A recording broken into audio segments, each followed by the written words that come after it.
জীবনে আমরা সবাই কোনো না কোনো সময় ব্যর্থ হই।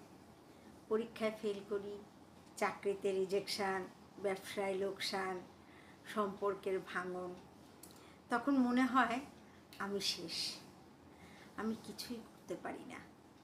কিন্তু জানো, এই ব্যর্থতাগুলোই আসলে আমাদের সবচেয়ে বড় শিক্ষক।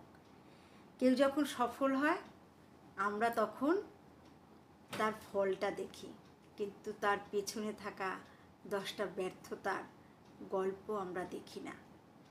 ব্যর্থতা তোমাকে শেখায় কোথায় ভুল হয়ে গিয়েছিল, কিভাবে ঠিক করতে হবে।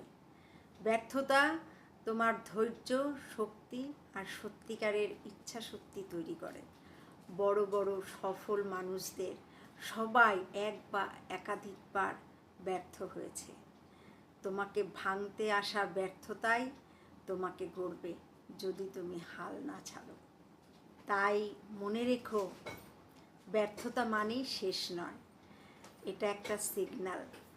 আরও ভালোভাবে প্রস্তুত হও, ভয় পেও না, হাল ছেড়ো না।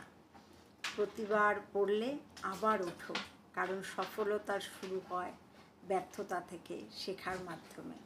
তোমার সময় আসবে।